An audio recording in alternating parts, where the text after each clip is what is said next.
Many people ask, and I've been asked this before, why do you guys put your face on the ground? What are you doing? What is this prostration? You know, this prostration, or sujood in the Arabic language, is not something new.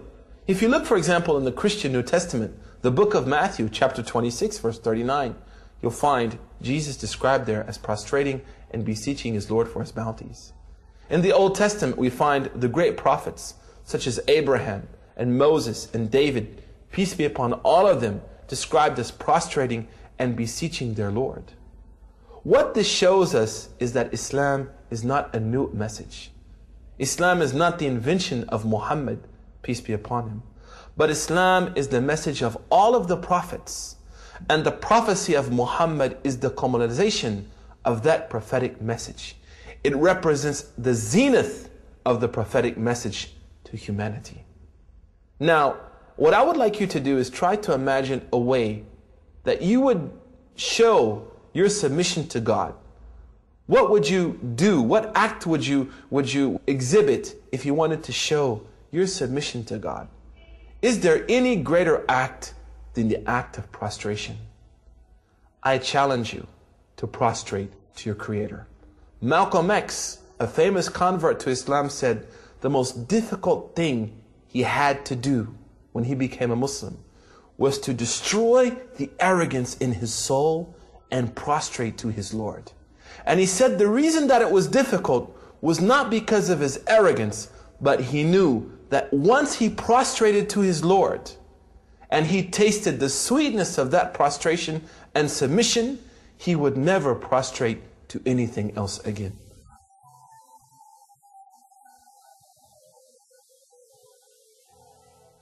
And he, Jesus, went a little further and fell on his face and prayed.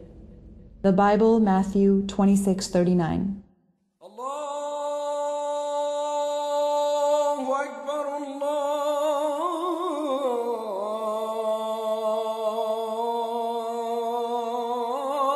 Akbar.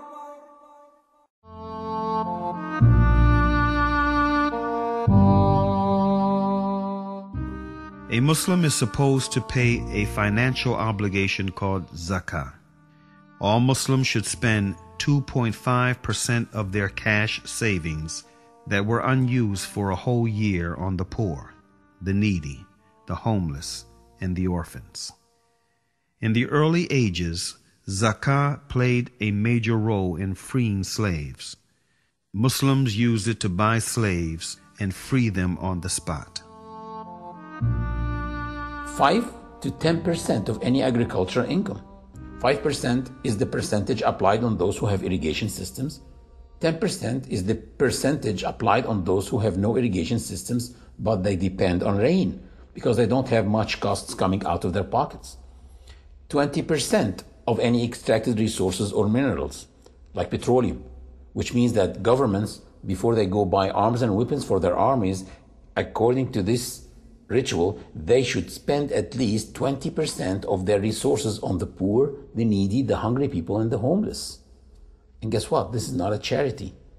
Zakah is the right of the poor on the rich. Muslims do spend in charity, which what they spend in addition to the zakah. One of the traditions of Prophet Muhammad, peace be upon him, is spend with your right hand what your left hand doesn't know, which means without showing off. Do it with sincerity.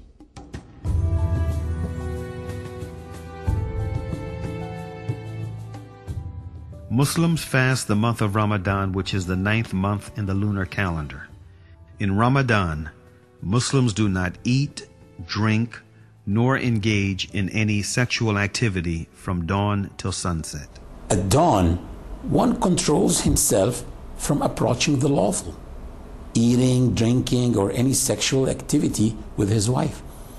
At sunset, he can practice any of that again. And this happens 30 times.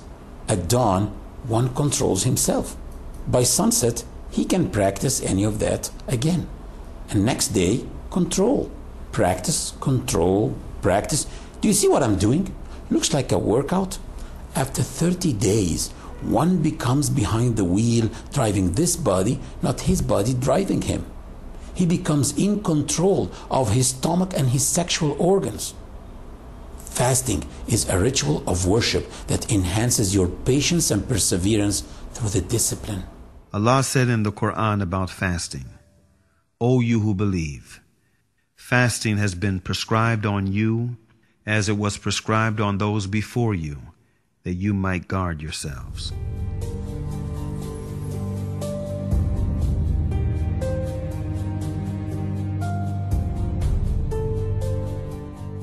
Hajj or pilgrimage is an obligation once in a lifetime only on those who are financially and physically able. It shows the universality of this religion. Last year, I did pilgrimage with 2.5 million Muslims.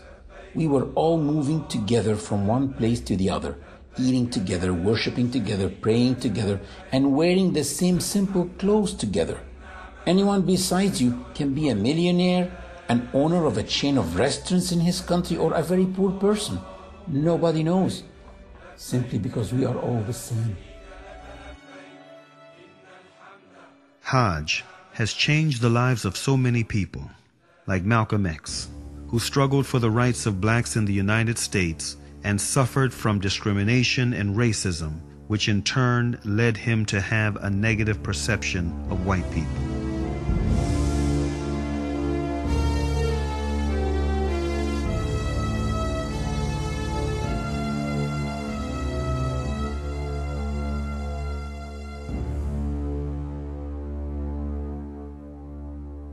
After performing Hajj, he changed.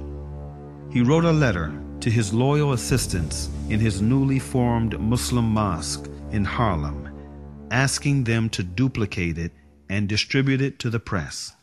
He wrote, "In pilgrimage, during the past 11 days here in the Muslim world, I have eaten from the same plate and drank from the same glass with fellow Muslims whose skin is the whitest of white, their eyes are the bluest of blue, their hair is the blondest of blonde, and in their actions, and in their words, and in their deeds, I felt the same sincerity of the black people of Nigeria, Sudan, and Ghana."